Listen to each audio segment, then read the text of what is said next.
ಬೆಳಗಿನ ಸಮಯ. ರಾಧಿಕಾ ತನ್ನ ಮಲತಾಯಿಯಾದ ಕಮಲಾ ದೇವಿಗೆ ಒಂದು ಕಪ್ ಚಹಾ ತಂದುಕೊಟ್ಟಳು. ಇಗೋ ಅಮ್ಮ, ನಿಮಗಾಗಿ ಚಹಾ. ಕಮಲಾ ದೇವಿ ಕೋಪದಿಂದ ಅವಳತ್ತ ನೋಡಿದಳು. ಎಷ್ಟು ಸಲ ಹೇಳಿದ್ದೇನೆ, ನನ್ನನ್ನು ಅಮ್ಮ ಅಂತ ಕರೆಯಬೇಡ. ರಾಧಿಕಾ ಹೆದರಿದ ಧ್ವನಿಯಲ್ಲಿ ಹೇಳಿದಳು. ಕ್ಷಮಿಸಿ, ಅಭ್ಯಾಸವಾಗಿದೆ. ಅಭ್ಯಾಸವಾ? ನಿನ್ನ ತಂದೆಯೇ ನಿನಗೆ ಈ ಅಭ್ಯಾಸ ಮಾಡಿಸಿದ್ದ. ಅವರು ಸತ್ತ ಮೇಲೂ ನೀನು ನನ್ನ ಜೀವನದ ಮೇಲೆ ಹೊರೆ ಆಗಿಯೇ ಉಳಿದಿದ್ದೀಯಾ. ರಾಧಿಕಾ ಮೌನವಾಗಿ ನಿಂತಳು. ಇದನ್ನು ಇಟ್ಟು ಹೋಗು. ಅವಳು ನೀರಿನ ಗ್ಲಾಸ್ ಕೊಟ್ಟಳು. ನನಗೆ ನೀರು ಬೇಡ. ನಾನು ಹೇಳಿದ ಕೆಲಸ ಮುಗಿಸು. ಇವತ್ತೇ ರಾತ್ರಿ ಮನೆ ಸಂಪೂರ್ಣ ಸ್ವಚ್ಛವಾಗಿರಬೇಕು. ನಿನ್ನ ಕಾರಣಕ್ಕೆ ನಿನ್ನೆ ಜನರು ಎಷ್ಟೋ ಪ್ರಶ್ನೆ ಕೇಳಿದರು. ನಾನು ಪ್ರಯತ್ನ ಮಾಡುತ್ತೇನೆ. ಪ್ರಯತ್ನದಿಂದ ನಿನ್ನ ಮದುವೆ ಖರ್ಚು ಬರುತ್ತದೆಯಾ?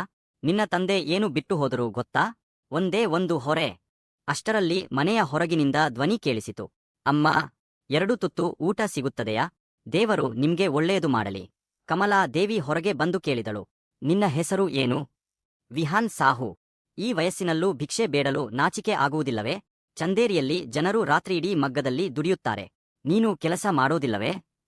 ವಿಹಾನ್ ತಲೆ ತಗ್ಗಿಸಿ ಉತ್ತರಿಸಿದ. ಕೆಲಸ ಕೇಳುತ್ತೇನೆ ಅಮ್ಮ, ಆದರೆ ನನ್ನ ಬಳಿ ಗುರುತಿನ ಚೀಟಿಲ್ಲ. ಯಾರೂ ನಂಬುವುದಿಲ್ಲ. 2 ದಿನಗಳಿಂದ ಹೊಟ್ಟೆ ತುಂಬ ಊಟವೂ ಸಿಕ್ಕಿಲ್ಲ. ಕಮಲಾ ದೇವಿ ತಿರಸ್ಕಾರದಿಂದ ನಕ್ಕಳು. ಪ್ರತಿ ಭಿಕ್ಷುಕನ ಕಥೆಯೂ ಇದೆ. ರಾಧಿಕಾಳ ಹೃದಯ ಕರಗಿತು. ಅವಳು ಒಂದು ಲೋಟ ನೀರು ಮತ್ತು ಸ್ವಲ್ಪ ಊಟ ತಂದು ವಿಹಾನನ ಕೈಗೆ ಕೊಟ್ಟಳು. ಇದನ್ನು ತೆಗೆದುಕೊಳ್ಳಿ. ವಿಹಾನ್ ಕೃತಜ್ಞತೆಯಿಂದ ಹೇಳಿದ. ದೇವರು ನಿಮ್ಗೆ ಒಳ್ಳೆಯದು ಮಾಡಲಿ. ಆ ದೃಶ್ಯ ಕಂಡ ಕಮಲಾ ದೇವಿ ಕೋಪದಿಂದ ಸಿಡಿದಳು. ಅಯ್ಯೋ, ಹೊರಗಿನವರ ಮೇಲೆ ಇಷ್ಟು ಕರುಣೆ. ಆದರೆ ಮನೆಯೊಳಗೆ ಕುಳಿತು ನನ್ನ ಅನ್ನ ತಿನ್ನುತ್ತಿರುವ ನಿನಗೆ ಮಾತ್ರ ನಾಚಿಕೆಯಿಲ್ಲ. ನಾನು ಅವರ ಸಹಾಯ ಮಾಡಿದ್ದೇನೆ ಅಷ್ಟೇ. ಅಮ್ಮ, ಮತ್ತೆ ಅಮ್ಮ ಅಂತ ಕರೆಯಬೇಡ. ನಿನ್ನ ತಂದೆ ಸತ್ತು ಹೋಗಿ ನಿನ್ನ ಹೊರೆಯನ್ನು ನನ್ನ ತಲೆಯ ಮೇಲೆ ಹಾಕಿ ಹೋದರು. ನಿನ್ನ ಮದುವೆಗೆ ಲಕ್ಷಾಂತರ ರೂಪಾಯಿ ಖರ್ಚು ಮಾಡಬೇಕಂತೆ. ನಾನು ಯಾಕೆ ಮಾಡಬೇಕು? ವಿಹಾನ್ ಮಧ್ಯೆ ಹೇಳಿದ. ಅಮ್ಮ, ಕೋಪ ಮಾಡಿಕೊಳ್ಳಬೇಡಿ. ನಾನು ಹೋಗುತ್ತೇನೆ. ಆದರೆ ಕಮಲಾ ದೇವಿ ಏಕಾಏಕಿ ನಗುತ್ತಾ ಹೇಳಿದಳು. ನಿಲ್ಲು. ಈಗ ಬಂದಿದ್ದೀಯಲ್ಲ, ಖಾಲಿ ಕೈಯಲ್ಲಿ ಹೋಗಬೇಡ. ಅವಳು ರಾಧಿಕಾಳ ಕೈ ಹಿಡಿದು ವಿಹಾನನ ಮುಂದೆ ತಳ್ಳಿದಳು. ಇವಳನ್ನೂ ತೆಗೆದುಕೊಂಡು ಹೋಗು. ಇಂದಿನಿಂದ ಇವಳು ನನ್ನಿಂದ ನಿನಗೆ ಕೊಟ್ಟ ಭಿಕ್ಷೆ. ನನಗೆ ಈ ಹೊರೆಯಿಂದ ಮುಕ್ತಿ ಬೇಕು. ವಿಹಾನ್ ಬೆಚ್ಚಿಬಿದ್ದ. ಇಲ್ಲ ಅಮ್ಮ, ಯಾರಾದರೂ ಮಗಳನ್ನು ನಾನು ಹೇಗೆ ಕರೆದುಕೊಂಡು ಹೋಗಲಿ? ನನ್ನ ಬಳಿ ನನಗೇ ವಾಸಿಸಲು ಜಾಗ ಇಲ್ಲ. ರಾಧಿಕಾಳ ಕಣ್ಣಲ್ಲಿ ನೀರು ತುಂಬಿತು. ಯಾವ ಮನೆಯಲ್ಲಿ ಮಗಳನ್ನು ಹೊರೆ ಅಂತ ಕರೆಯುತ್ತಾರೆ, ಆ ಮನೆಯಲ್ಲಿ ಇರುವುದು ಕೂಡ ಅವಮಾನ. ಕಮಲಾ ದೇವಿ ಕಿರುಚಿದಳು. ಇನ್ನೂ ಏನು ನಿಂತಿದ್ದೀಯಾ? ಇಬ್ಬರೂ ಇಲ್ಲಿಂದ ಹೊರಟು ಹೋಗಿ. ವಿಹಾನ್ ನಿಧಾನವಾಗಿ ರಾಧಿಕಾಳತ್ತ ನೋಡಿದ. ನೀವು ನಿಮ್ಮ ಸಂಬಂಧಿಕರ ಮನೆಗೆ ಹೋಗಿ. ನನ್ನ ಜೊತೆ ಬರಬೇಡಿ. ಇವತ್ತು ರಾತ್ರಿ ನಾನು ಎಲ್ಲಿ ಮಲಗುತ್ತೇನೆ ಅನ್ನೋದು ನನಗೆ ಗೊತ್ತಿಲ್ಲ. ರಾಧಿಕಾ ನೋವಿನಿಂದ ನಗುತ್ತಾ ಹೇಳಿದಳು. ಸಂಬಂಧಿಕರ ಮನೆಗೆ ಹೋದರೂ ಪ್ರಶ್ನೆಗಳೇ ಸಿಗುತ್ತವೆ. ಕೆಲವೊಮ್ಮೆ ಆ ಪ್ರಶ್ನೆಗಳು ಹಸಿವಿಗಿಂತ ಹೆಚ್ಚು ನೋವು ಕೊಡುತ್ತವೆ. ಇಂದು ನಾನು ಕೇವಲ ಒಂದು ಮನೆಯಿಂದ ಹೊರಬರುತ್ತಿಲ್ಲ, ನನ್ನ ಅವಮಾನದಿಂದ ದೂರ ಹೋಗುತ್ತಿದ್ದೇನೆ. ಇಬ್ಬರೂ ಮನೆ ಬಿಟ್ಟು ಹೊರಟರು. ಅವರ ಹಿಂದೆ ಬಾಗಿಲು ಮುಚ್ಚಿದ ಕಮಲಾ ದೇವಿ ನಗುತ್ತಾ ತನ್ನೊಳಗೆ ಹೇಳಿಕೊಂಡಳು. ಇನ್ನು ಮುಂದೆ ಈ ಮನೆಯಲ್ಲಿಗೆ ಬರುವ ಪ್ರತಿಯೊಂದು ರೂಪಾಯಿಯೂ ನನ್ನದೇ. ಸಂಜೆ ಆಗಿತ್ತು. ವಿಹಾನ್ ರಾಧಿಕಾಳನ್ನು ನೋಡಿ ಹೇಳಿದ. ಒಮ್ಮೆ ಇನ್ನೂ ಯೋಚಿಸಿ. ನನ್ನ ಜೊತೆ ಬರೋದು ಸರಿಯಲ್ಲ. ಜನರು ತಪ್ಪಾಗಿ ಅರ್ಥ ಮಾಡಿಕೊಳ್ಳುತ್ತಾರೆ. ರಾಧಿಕಾ ಶಾಂತವಾಗಿ ಉತ್ತರಿಸಿದಳು. ಜನರು ಏನು ಹೇಳುತ್ತಾರೆ ಎನ್ನುವುದಕ್ಕಿಂತ ಸ್ವಾಭಿಮಾನ ಕಳೆದುಕೊಳ್ಳುವುದು ದೊಡ್ಡ ನೋವು. ರಾತ್ರಿ ಇಬ್ಬರೂ ಒಂದು ಹಳೆಯ ಬಸ್ ನಿಲ್ದಾಣದಲ್ಲಿ ಆಶ್ರಯ ಪಡೆದರು. ವಿಹಾನ್ ತನ್ನ ಬಳಿ ಇದ್ದ ಏಕೈಕ ಹಳೆಯ ಹೊದಿಕೆಯನ್ನು ರಾಧಿಕಾಳಿಗೆ ಕೊಟ್ಟು ಹೇಳಿದ. ಇದನ್ನು ಹೊದಿಕೊಳ್ಳಿ. ರಾತ್ರಿ ಇನ್ನೂ ಚಳಿ ಹೆಚ್ಚಾಗುತ್ತದೆ. ಹಾಗಾದರೆ ನೀವು? ನನಗೆ ಇದು ಹೊಸದು ಅಲ್ಲ. ಅಷ್ಟರಲ್ಲಿ ಒಬ್ಬ ವೃದ್ಧ ಮಹಿಳೆ ಅವರಿಗೆ ಬಿಸಿ ಚಹಾ ಕೊಟ್ಟು ಹೇಳಿದಳು. ಮಗಳೇ, ಕುಡಿ. ಮಳೆರಾತ್ರಿಯಲ್ಲಿ ಖಾಲಿ ಹೊಟ್ಟೆ ಇದ್ದರೆ ಧೈರ್ಯ ಬೇಗ ಮುರಿದು ಹೋಗುತ್ತದೆ. ನಂತರ ವಿಹಾನನಿಗೂ ಒಂದು ಕಪ್ ಕೊಟ್ಟಳು. ಮಗನೇ, ನೀನೂ ಕುಡಿ. ವಿಹಾನ್ ಕೃತಜ್ಞತೆಯಿಂದ ಹೇಳಿದ. ತುಂಬ ಧನ್ಯವಾದಗಳು. ವೃದ್ಧೆ ನಗುತ್ತಾ ಹೇಳಿದಳು. ಇದು ಉಪಕಾರ ಅಲ್ಲ. ಕಷ್ಟ ಬಂದಾಗ ಇಲ್ಲಿ ಸ್ವಲ್ಪ ವಿಶ್ರಾಂತಿ ತೆಗೆದುಕೊಳ್ಳಬಹುದು. ಆದರೆ ಇದನ್ನೇ ನಿಮ್ಮ ಮನೆ ಎಂದುಕೊಳ್ಳಬೇಡಿ. ರಾಧಿಕಾ ಆಕಾಶದತ್ತ ನೋಡುತ್ತಾ ನಿಧಾನವಾಗಿ ಹೇಳಿದಳು. ಮನೆ ಈಗ ಎಲ್ಲಿದೆ? ಮರುದಿನ ಬೆಳಿಗ್ಗೆ ಇಬ್ಬರೂ ಹೊಟ್ಟೆ ಹಸಿವಿನಿಂದಲೇ ಎದ್ದರು. ವಿಹಾನ್ ಮತ್ತೆ ರಸ್ತೆ ಬದಿಯಲ್ಲಿ ಭಿಕ್ಷೆ ಕೇಳಲು ನಿಂತನು. ಸ್ವಲ್ಪ ಸಹಾಯ ಮಾಡಿ. ದೇವರು ನಿಮ್ಗೆ ಒಳ್ಳೆಯದು ಮಾಡಲಿ. ಒಬ್ಬ ವ್ಯಕ್ತಿ ಅವನನ್ನು ನೋಡಿ ತಿರಸ್ಕಾರದಿಂದ ಕೇಳಿದ. ಯುವಕನಾಗಿದ್ದು ಕೈ ಚಾಚಿ ಭಿಕ್ಷೆ ಬೇಡುತ್ತೀಯಾ? ಯಾವಾಗಲೂ ಹೀಗೆಯೇ ಬದುಕುತ್ತಿದ್ದೀಯಾ? ವಿಹಾನ್ ಶಾಂತವಾಗಿ ಉತ್ತರಿಸಿದ. ಇಲ್ಲ ಸರ್, ಯಾವ ಮಗುವೂ ಭಿಕ್ಷೆ ಬೇಡಲು ಕಲಿತು ಹುಟ್ಟುವುದಿಲ್ಲ. ಕೆಲವೊಮ್ಮೆ ಜೀವನದ ದಾರಿಗಳು ಮನುಷ್ಯನನ್ನು ಅವನಿಗೆ ಪರಿಚಯವಿಲ್ಲದ ಸ್ಥಳಕ್ಕೆ ಕರೆದೊಯ್ಯುತ್ತವೆ. ಸ್ವಲ್ಪ ಹೊತ್ತು ಮೌನವಾಗಿದ್ದ ನಂತರ ತನ್ನ ಬದುಕಿನ ಕಥೆಯನ್ನು ಹೇಳಲು ಆರಂಭಿಸಿದ. ನನ್ನ ಅಪ್ಪ ಚಂದೇರಿಯ ಪ್ರಸಿದ್ಧ ನೇಗಾರರಾಗಿದ್ದರು. ನಮ್ಮ ಚಿಕ್ಕ ಮನೆಯ ಒಂದು ಕೋಣೆಯಲ್ಲಿ ಮರದ ಮಗ್ಗವಿತ್ತು. ನಾನು ಬಾಲ್ಯದಲ್ಲಿ ಗಂಟೆಗಟ್ಟಲೆ ಅವರ ಬಳಿ ಕುಳಿತು ಅವರು ಸೀರೆ ನೇಯುವುದನ್ನು ನೋಡುತ್ತಿದ್ದೆ. ಅವರು ಯಾವಾಗಲೂ ಹೇಳುತ್ತಿದ್ದರು, ವಿಹಾನ್, ಒಂದು ಸೀರೆ ಕೇವಲ ದಾರದಿಂದ ಮಾತ್ರ ತಯಾರಾಗುವುದಿಲ್ಲ, ತಾಳ್ಮೆಯಿಂದ ತಯಾರಾಗುತ್ತದೆ. ಆ ಮಾತುಗಳು ಇಂದಿಗೂ ನನ್ನ ಕಿವಿಯಲ್ಲಿ ಕೇಳಿಸುತ್ತವೆ. ಆದರೆ ವಿಧಿ ಬೇರೆ ನಿರ್ಧಾರ ಮಾಡಿತ್ತು. ನನಗೆ 15 ವರ್ಷವಿದ್ದಾಗ ಅಮ್ಮ ಸತ್ತರು. 2 ವರ್ಷಗಳ ನಂತರ ಅಪ್ಪ ಕೂಡ ಜ್ವರದಿಂದ ಸಾವನ್ನಪ್ಪಿದರು. ಚಿಕಿತ್ಸೆ ಕೊಡಿಸಲು ನಮ್ಮ ಬಳಿ ಹಣವೇ ಇರಲಿಲ್ಲ. ನನ್ನ ಚಿಕ್ಕಪ್ಪ ಮನೆ ಮತ್ತು ಮಗ್ಗ ಸಾಲಕ್ಕೆ ಅಡಮಾನವಾಗಿವೆ ಎಂದು ಹೇಳಿ ಎಲ್ಲವನ್ನೂ ಕಸಿದುಕೊಂಡರು. ಒಂದು ಬೆಳಗ್ಗೆ ಎದ್ದು ನೋಡಿದಾಗ ನನ್ನದೇ ಮನೆ ನನಗೆ ಶಾಶ್ವತವಾಗಿ ಮುಚ್ಚಿಹೋಗಿತ್ತು. ಅದಾದ ನಂತರ ಸಿಕ್ಕ ಕೆಲಸವೆಲ್ಲ ಮಾಡಿದೆ. ಒಮ್ಮೆ ಹೋಟೆಲ್ನಲ್ಲಿ ಪಾತ್ರೆ ತೊಳೆದಿದ್ದೆ, ಇನ್ನೊಮ್ಮೆ ಮಾರುಕಟ್ಟೆಯಲ್ಲಿ ಚೀಲ ಹೊತ್ತಿದ್ದೆ.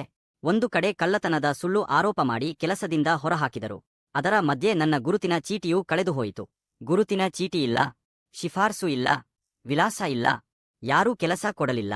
ಮೊದಲು ಇದೇ ಕೈಗಳು ಕೆಲಸ ಕೇಳುತ್ತಿದ್ದವು, ಕೊನೆಗೆ ಇದೇ ಕೈಗಳು ಅನ್ನ ಕೇಳಲು ಶುರು ಮಾಡಿದವು. ರಾಧಿಕಾ ಮೌನವಾಗಿ ಎಲ್ಲವನ್ನೂ ಕೇಳುತ್ತಿದ್ದಳು.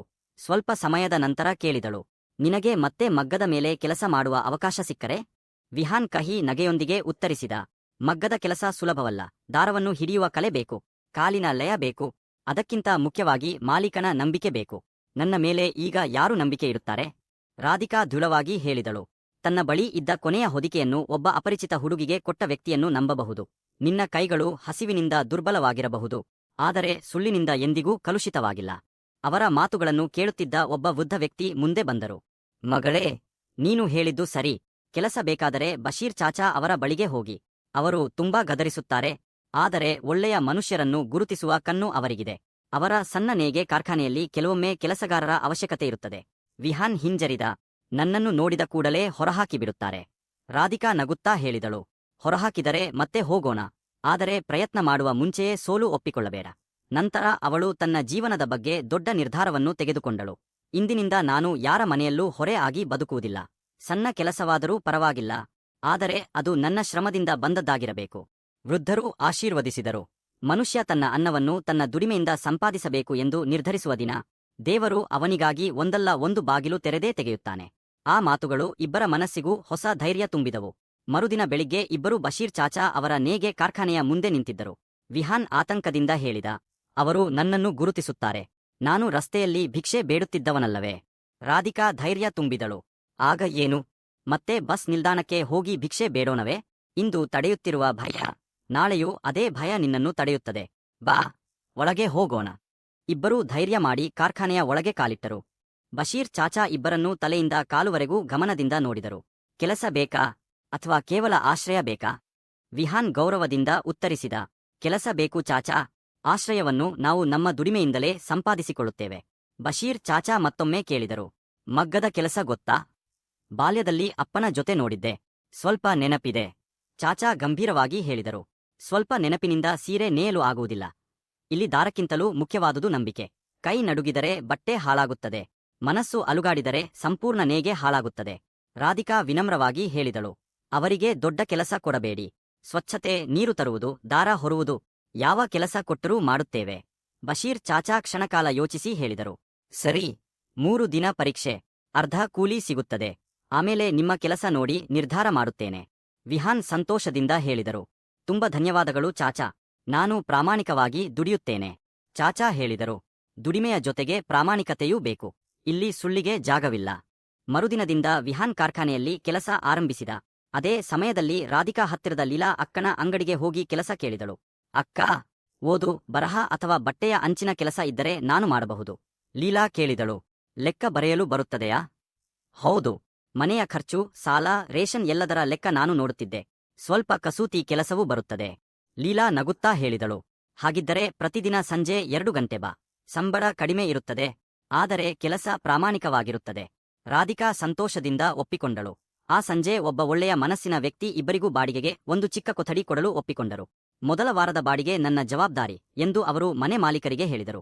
ಮನೆ ಮಾಲೀಕರು ಎಚ್ಚರಿಕೆ ನೀಡಿದರು, ಸಮಯಕ್ಕೆ ಬಾಡಿಗೆ ಕೊಡಿ, ಯಾವುದೇ ಗಲಾಟೆ ಬೇಡ. ವಿಹಾನ್ ಮತ್ತು ರಾಧಿಕಾ ಕೃತಜ್ಞತೆಯಿಂದ ತಲೆಬಾಗಿದರು. ಕೊಠಡಿಗೆ ಒಳಗೆ ಬಂದ ರಾಧಿಕಾಳ ಕಣ್ಣಲ್ಲಿ ನೀರು ತುಂಬಿತು. ಇದು ಅರಮನೆ ಅಲ್ಲ, ಆದರೆ ಇಲ್ಲಿ ನನ್ನನ್ನು ಯಾರೂ ಹೊರೆ ಎಂದು ಕರೆಯುವುದಿಲ್ಲ. ವಿಹಾನ್ ಮೃದುವಾಗಿ ಹೇಳಿದ, ನಾಳೆಯಿಂದ ನಮ್ಮ ನಿಜವಾದ ಜೀವನ ಆರಂಭವಾಗುತ್ತದೆ. ದಿನಗಳು ಕಳೆಯತೊಡಗಿದವು. ರಾಧಿಕಾ ಪ್ರತಿದಿನ ಸಂಜೆ ವಿಹಾನ್ಗೆ ಬರೆಯಲು ಕಲಿಸುತ್ತಿದ್ದಳು. ಮೊದಲು ನಿನ್ನ ಹೆಸರನ್ನು ಬರೆಯುವುದನ್ನು ಕಲಿಯು. ವಿಹಾನ್ ಮೊದಲ ಬಾರಿಗೆ ತನ್ನ ಹೆಸರನ್ನು ಕಾಗದದ ಮೇಲೆ ಬರೆದನು. ಅವನ ಕಣ್ಣುಗಳಲ್ಲಿ ಸಂತೋಷ ಮಿನುಗಿತು. ಎಷ್ಟೋ ದಿನಗಳ ನಂತರ ಯಾರೋ ನನ್ನ ಹೆಸರನ್ನು ಇಷ್ಟು ಗೌರವದಿಂದ ಬರೆದಿದ್ದಾರೆ. ರಾಧಿಕಾ ನಗುತ್ತಾ ಹೇಳಿದಳು, ಇನ್ನು ಈ ಹೆಸರು ಕಾಗದದಲ್ಲಷ್ಟೇ ಅಲ್ಲ, ನಿನ್ನ ಕೆಲಸದಲ್ಲೂ ಹೊಳೆಯುತ್ತದೆ. ಇನ್ನೊಂದೆಡೆ ಬಶೀರ್ ಚಾಚಾ ವಿಹಾನ್ಗೆ ನೇಯ್ಗೆಯ ಪ್ರತಿಯೊಂದು ಸಣ್ಣ ವಿಷಯವನ್ನು ಕಲಿಸುತ್ತಿದ್ದರು. ಕಾಲು ನೇರವಾಗಿರಲಿ, ಕೈ ಅಲುಗಾರಬಾರದು, ಇಲ್ಲವಾದರೆ ದಾರ ತುಂಡಾಗುತ್ತದೆ. ಪ್ರತಿದಿನದ ಕೊನೆಯಲ್ಲಿ ಅವರು ಹೇಳುತ್ತಿದ್ದರು, ಇವತ್ತಿನ ಗದರಿಕೆ ನಾಳೆ ಕಡಿಮೆಯಾಗಬೇಕು, ಇನ್ನೂ ಚೆನ್ನಾಗಿ ಕಲಿಯು. ರಾಧಿಕಾಳಿಗೂ ಲೀಲಾ ಅಕ್ಕ ಹೊಸ ಹೊಸ ಕಸೂತಿ ಕೆಲಸಗಳನ್ನು ಕೊಡತೊಡಗಿದಳು. ಒಂದು ದಿನ ಬಶೀರ್ ಚಾಚಾ ವಿಹಾನ್ಗೆ ಅಭ್ಯಾಸಕ್ಕಾಗಿ ಸ್ವಲ್ಪ ದಾರ ಕೊಟ್ಟರು. ವಿಹಾನ್ ಅದನ್ನು ಜಾಗರೂಕತೆಯಿಂದ ನೇಯ್ದನು. ರಾಧಿಕಾ ಅದನ್ನು ನೋಡಿ ಕೇಳಿದಳು, ಇದೇ ಅಲ್ಲವೇ ನೀನು ಬಾಲ್ಯದಲ್ಲಿ ನಿನ್ನ ಅಪ್ಪನ ಕೈಯಲ್ಲಿ ನೋಡುತ್ತಿದ್ದ ದಾರ? ವಿಹಾನ್ ಭಾವನಾತ್ಮಕವಾಗಿ ಹೇಳಿದ, ಹೌದು. ಎಷ್ಟೋ ವರ್ಷಗಳ ನಂತರ ಮತ್ತೆ ಅದೇ ಅನುಭವ ಸಿಕ್ಕಿದೆ. ರಾಧಿಕಾ ತನ್ನ ಕೈಯಲ್ಲಿದ್ದ ಕಸೂತಿ ಹೂವನ್ನು ತೋರಿಸಿದಳು. ಈ ಹೂವು ಮಳೆ ಬಂದ ನಂತರ ಕೋಟೆಯ ದಾರಿಯಲ್ಲಿ ಅರಳುವ ಹೂಗಳಿಂದ ಪ್ರೇರಿತವಾಗಿದೆ. ಇಬ್ಬರೂ ಒಬ್ಬರನ್ನೊಬ್ಬರು ನೋಡಿ ನಗಿದರು. ವಿಹಾನ್ ನಿಧಾನವಾಗಿ ಹೇಳಿದ, ಮೊದಲ ಬಾರಿಗೆ ನನ್ನ ದುಡಿಮೆಗೆ ನಿಜವಾದ ಮೌಲ್ಯ ಇದೆ ಅನ್ನಿಸುತ್ತಿದೆ. ರಾಧಿಕಾ ಉತ್ತರಿಸಿದಳು, ಮೌಲ್ಯ ಮಾತ್ರವಲ್ಲ, ಗೌರವವೂ ಇದೆ. ವಿಹಾನ್ ಕನಸಿನಿಂದ ಹೇಳಿದ, ಒಂದು ದಿನ ಚಾಚಾ ನನಗೆ ಸಂಪೂರ್ಣ ಮಗ್ಗದ ಜವಾಬ್ದಾರಿ ಕೊಟ್ಟರೆ. ರಾಧಿಕಾ ನಗುತ್ತಾ ಹೇಳಿದಳು, ಆಗ ನಾವು ಇಬ್ಬರೂ ಸೇರಿ ಸೀರೆ ನೇಯೋಣ. ಒಂದು ಸೀರೆ, 2 ಹೃದಯಗಳ ಪರಿಶ್ರಮದಿಂದ. ಭಾಗ 4 ಕನ್ನಡ ಅನುವಾದ. ಕೆಲವೇ ವಾರಗಳಲ್ಲಿ ವಿಹಾನ್ ಮತ್ತು ರಾಧಿಕಾ ತಮ್ಮ ದುಡಿಮೆಯಿಂದ ಎಲ್ಲರ ವಿಶ್ವಾಸ ಗಳಿಸಿದರು. ಆದರೆ ಒಂದು ದಿನ ಕಾರ್ಖಾನೆಯಲ್ಲಿ ದೊಡ್ಡ ಗೊಂದಲ ಉಂಟಾಯಿತು. ಕೆಲವು ದುಬಾರಿ ಚಂದೇರಿ ಸೀರೆಗಳು ನಕಲಿ ಎಂದು ಆರೋಪ ಕೇಳಿಬಂದಿತು. ಒಬ್ಬ ವ್ಯಾಪಾರಿ ಕೋಪದಿಂದ ಹೇಳಿದನು, ನಾವು ನಿಮ್ಮ ಅಂಗಡಿಯ ಹೆಸರನ್ನು ನಂಬಿ ಈ ಸೀರೆಗಳನ್ನು ಖರೀದಿಸಿದ್ದೇವೆ, ಆದರೆ ಇವು ಅಸಲಿ ಅಲ್ಲ. ಬಶೀರ್ ಚಾಚಾ ಸೀರೆಗಳನ್ನು ಕೈಗೆತ್ತಿಕೊಂಡು ಸೂಕ್ಷ್ಮವಾಗಿ ಪರಿಶೀಲಿಸಿದರು. ಇವು ನಮ್ಮ ಕಾರ್ಖಾನೆಯ ಸೀರೆಗಳಲ್ಲ. ಆದರೆ ಜನರು ನಂಬಲು ಸಿದ್ಧರಿರಲಿಲ್ಲ. ಅಷ್ಟರಲ್ಲಿ ಕೆಲವರು ವಿಹಾನ್ನ ಕಡೆ ಬೆರಳು ತೋರಿಸಿದರು. ಇವನೇ ಅಲ್ಲವಾ ಮೊದಲು ರಸ್ತೆಯಲ್ಲಿ ಭಿಕ್ಷೆ ಬೇಡುತ್ತಿದ್ದವನು? ಇವನನ್ನೇ ಕೆಲಸಕ್ಕೆ ಇಟ್ಟ ಮೇಲೆ ಇಂಥ ಸಮಸ್ಯೆ ಶುರುವಾಗಿದೆ. ವಿಹಾನ್ ಮೌನವಾಗಿ ನಿಂತನು. ಬಶೀರ್ ಚಾಚಾ ಗಟ್ಟಿಯಾಗಿ ಹೇಳಿದರು, ಬಡತನ ಅಪರಾಧವಲ್ಲ. ಮನುಷ್ಯನ ಹಳೆಯ ಜೀವನವನ್ನು ನೋಡಿ ತೀರ್ಪು ಕೊಡಬೇಡಿ, ಅವನ ಕೆಲಸವನ್ನು ನೋಡಿ. ಅವರು ಸೀರೆಯನ್ನು ಮತ್ತೊಮ್ಮೆ ಪರಿಶೀಲಿಸಿ ಹೇಳಿದರು, ಇದನ್ನು ನೋಡಿ. ಅಸಲಿ ಕೈ ನೇಯ್ಗೆಯಲ್ಲಿ ಪ್ರತಿಯೊಂದು ಹೊಲಿಗೆಯಲ್ಲೂ ಜೀವ ಇರುತ್ತದೆ. ಈ ನಕಲಿ ಸೀರೆಯಲ್ಲಿ ಹೊಳಪು ಇದೆ, ಆದರೆ ಆತ್ಮವಿಲ್ಲ. ಇದು ನಮ್ಮ ಕೆಲಸವೇ ಅಲ್ಲ. ಆದರೂ ಅನುಮಾನಗಳು ಕಡಿಮೆಯಾಗಲಿಲ್ಲ. ಅದೇ ಸಮಯದಲ್ಲಿ ಲೀಲಾ ಅಂಗಡಿಯಲ್ಲಿ ಕೆಲಸ ಮಾಡುತ್ತಿದ್ದ ಪೂಜಾ ಹೆದರಿದ ಮುಖದಿಂದ ರಾಧಿಕಾಳ ಬಳಿ ಬಂದಳು. ಅಕ್ಕಾ, ನಾನು ಇನ್ನೂ ಮೌನವಾಗಿರಲಾರೆ. ಕಮಲಾ ದೇವಿಯವರು ನಿಮ್ಮ ಸಹಿಯನ್ನು ದುರುಪಯೋಗ ಮಾಡಿದ್ದಾರೆ. ರಾಧಿಕಾ ಆಶ್ಚರ್ಯದಿಂದ ಕೇಳಿದಳು, ಏನು ಹೇಳುತ್ತಿದ್ದೀಯಾ? ಪೂಜಾ ಹೇಳಿದಳು, ಒಂದು ದಿನ ಸರ್ಕಾರಿ ದಾಖಲೆ ಎಂದು ಹೇಳಿ ಅವರು ನಿಮ್ಮಿಂದ ಖಾಲಿ ಕಾಗದಕ್ಕೆ ಸಹಿ ಮಾಡಿಸಿಕೊಂಡರು. ನಂತರ ಒಬ್ಬ ವ್ಯಕ್ತಿಗೆ ಇಗೋ ಕೆಲಸ ಸುಲಭವಾಯಿತು ಎಂದು ಹೇಳುವುದನ್ನು ನಾನು ಕೇಳಿದ್ದೆ. ರಾಧಿಕಾಳ ಕಾಲಿನ ಕೆಳಗಿಂದ ನೆಲವೇ ಜಾರಿದಂತಾಯಿತು. ಆ ದಿನ ನಾನು ಏನನ್ನೂ ಕೇಳದೆ ಸಹಿ ಮಾಡಿದ್ದೆ. ಪೂಜಾ ಕಣ್ಣೀರು ಹಾಕುತ್ತಾ ಹೇಳಿದಳು, ನಾನು ಮೊದಲೇ ಹೇಳಬೇಕಿತ್ತು, ಆದರೆ ಅವರು ನನ್ನ ಹೆಸರನ್ನು ಹಾಳು ಮಾಡುತ್ತೇನೆ ಎಂದು ಬೆದರಿಸಿದ್ದರು. ರಾಧಿಕಾ ಅವಳ ಕೈ ಹಿಡಿದು ಹೇಳಿದಳು, ಭಯಪಡುವುದು ತಪ್ಪಲ್ಲ, ಆದರೆ ಸತ್ಯವನ್ನು ಮರೆಮಾಚುವುದು ಇನ್ನೊಬ್ಬ ನಿರಪರಾಧಿಗೆ ಶಿಕ್ಷೆಯಾಗಬಹುದು. ವಿಹಾನ್ ಮತ್ತು ರಾಧಿಕಾ ಎಲ್ಲಾ ಸಾಕ್ಷಿಗಳನ್ನು ಸೇರಿಸಿ ಪೊಲೀಸರ ಬಳಿ ಹೋದರು. ಇನ್ಸ್ಪೆಕ್ಟರ್ ಎಲ್ಲ ದಾಖಲೆಗಳನ್ನು ನೋಡಿ ಹೇಳಿದರು, ಸತ್ಯ ಏನೇ ಇರಲಿ, ಸಾಕ್ಷಿಗಳ ಆಧಾರದಲ್ಲಿ ತನಿಖೆ ನಡೆಯುತ್ತದೆ. ಕೆಲ ದಿನಗಳ ನಂತರ ಕಮಲಾ ದೇವಿಯನ್ನು ವಿಚಾರಣೆಗೆ ಕರೆಸಲಾಯಿತು. ಅವರು ಕೋಪದಿಂದ ರಾಧಿಕಾಳನ್ನು ನೋಡುತ್ತಾ ಹೇಳಿದರು, ನಿನ್ನ ಮನೆಯ ವಿಷಯವನ್ನು ಪೊಲೀಸ್ ಠಾಣೆವರೆಗೆ ತಂದೆಯಾ? ಜನರು ಏನು ಹೇಳುತ್ತಾರೆ?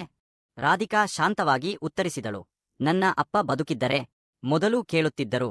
ನನ್ನ ಮಗಳಿಂದ ಖಾಲಿ ಕಾಗದಕ್ಕೆ ಸಹಿ ಯಾಕೆ ಮಾಡಿಸಿಕೊಂಡಿರಿ? ಕಮಲಾ ದೇವಿ ಅತ್ತರು, ನಾನು ಮನೆಯನ್ನೇ ಉಳಿಸಬೇಕೆಂದು ಮಾಡಿದೆ. ನಿನ್ನ ಮದುವೆ, ಸಾಲ, ಖರ್ಚು ಎಲ್ಲವೂ ನನ್ನ ತಲೆಯ ಮೇಲೆ ಇತ್ತು.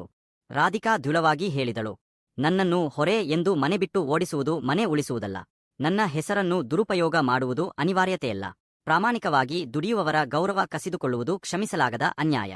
ಕಮಲಾ ದೇವಿ ಬೇಡಿಕೊಂಡರು, ನಾನು ಜೈಲಿಗೆ ಹೋದರೆ ನನ್ನ ಪರಿಸ್ಥಿತಿ ಏನಾಗುತ್ತದೆ? ರಾಧಿಕಾಳ ಕಣ್ಣಲ್ಲೂ ನೀರು ತುಂಬಿತು. ನಾನು ನಿಮ್ಮ ವಿರುದ್ಧ ಸೇಡು ತೀರಿಸಿಕೊಳ್ಳಲು ಬಂದಿಲ್ಲ, ಆದರೆ ಇನ್ನು ಮುಂದೆ ಸುಳ್ಳಿಗೆ ನನ್ನ ಮೌನವನ್ನು ಕೊಡುವುದಿಲ್ಲ. ಕಾನೂನು ತನ್ನ ಕೆಲಸ ಮಾಡಲಿ, ಆದರೆ ಯಾರೂ ನಿಮ್ಮನ್ನು ಅವಮಾನಿಸಬಾರದು. ಅದನ್ನು ನಾನು ಕೂಡ ಬಯಸುವುದಿಲ್ಲ. ಕೆಲ ದಿನಗಳ ನಂತರ ನಿಜವಾದ ಅಪರಾಧಿಗಳು ಸಿಕ್ಕಿಬಿದ್ದರು. ನಕಲಿ ಸೀರೆಗಳ ಜಾಲ ಬೇಲಾಯಿತು. ಬಶೀರ್ ಚಾಚಾ ಎಲ್ಲ ಕಾರ್ಮಿಕರ ಮುಂದೆ ಘೋಷಿಸಿದರು, ಇನ್ನು ಮುಂದೆ ಪ್ರತಿಯೊಂದು ಅಸಲಿ ಚಂದೇರಿ ಸೀರೆಯ ಮೇಲೆ ಅದನ್ನು ನೇಯ್ದ ಕಲೆಗಾರನ ಹೆಸರು ದಾಖಲೆಯಾಗುತ್ತದೆ. ಇನ್ನು ಮುಂದೆ ಯಾರೂ ನಮ್ಮ ದುಡಿಮೆಯನ್ನು ಕದಿಯಲು ಸಾಧ್ಯವಿಲ್ಲ. ವಿಹಾನ್ ಹೆಮ್ಮೆಯಿಂದ ಹೇಳಿದರು, ನನ್ನ ಗುರುತು ಇನ್ನು ಭಿಕ್ಷುಕನದ್ದು ಅಲ್ಲ, ನನ್ನ ದುಡಿಮೆಯದ್ದೇ. ಒಂದು ಸಂಜೆ ವಿಹಾನ್ ರಾಧಿಕಾಳನ್ನು ದೇವಸ್ಥಾನಕ್ಕೆ ಕರೆದುಕೊಂಡು ಹೋದನು. ದೇವರ ಮುಂದೆ ನಿಂತು ನಿಧಾನವಾಗಿ ಕೇಳಿದನು, ರಾಧಿಕಾ, ನೀನು ನನಗೆ ಮತ್ತೆ ನನ್ನ ಹೆಸರನ್ನು, ಗೌರವವನ್ನು, ಬದುಕನ್ನು ಕೊಟ್ಟೆ. ಈಗ ನನ್ನ ಉಳಿದ ಜೀವನವನ್ನು ನನ್ನ ಜೊತೆಗೆ ಬರೆಯಲು ಸಿದ್ಧವೇ? ರಾಧಿಕಾಳ ಕಣ್ಣಲ್ಲಿ ಸಂತೋಷದ ಕಣ್ಣೀರು ಮಿನುಗಿತು. ವಿಹಾನ್ ಮುಂದುವರಿಸಿದನು, ನನ್ನ ಬಳಿ ದೊಡ್ಡ ಮನೆ ಇಲ್ಲ, ಚಿನ್ನವೂ ಇಲ್ಲ, ಸಂಪತ್ತೂ ಇಲ್ಲ, ಆದರೆ ಜೀವನಪೂರ್ತಿ ನಿನ್ನನ್ನು ಗೌರವಿಸುವ ಹೃದಯ ಇದೆ. ರಾಧಿಕಾ ಮೃದುವಾಗಿ ನಗುತ್ತಾ ಉತ್ತರಿಸಿದಳು, ಗೌರವ ಇರುವ ಜೀವನವೇ ಅತಿ ದೊಡ್ಡ ಸಂಪತ್ತು. ನಾನು ನಿನ್ನ ಜೊತೆ ಬರುತ್ತೇನೆ. ಇಬ್ಬರೂ ದೇವರ ಆಶೀರ್ವಾದದೊಂದಿಗೆ ಹೊಸ ಜೀವನ ಆರಂಭಿಸಿದರು. ರಾಧಿಕಾ ವಿಹಾನ್ ಕಡೆ ನೋಡುತ್ತಾ ಹೇಳಿದಳು, ಒಮ್ಮೆ ನನ್ನನ್ನು ಮನೆಯಿಂದ ಹೊರೆ ಎಂದು ಹೊರಹಾಕಲಾಗಿತ್ತು. ಆದರೆ ಇಂದು ನನ್ನ ಸ್ವಾಭಿಮಾನ, ನನ್ನ ಇಚ್ಛೆ ಮತ್ತು ನನ್ನ ಗೌರವದೊಂದಿಗೆ ಹೊಸ ಮನೆಗೆ ಕಾಲಿಡುತ್ತಿದ್ದೇನೆ. ವಿಹಾನ್ ಅವಳ ಕೈ ಹಿಡಿದು ಹೇಳಿದನು, ನಾನು ಎಂದಿಗೂ ನಿನ್ನನ್ನು ಹೊರೆ ಎಂದು ಕಾಣುವುದಿಲ್ಲ.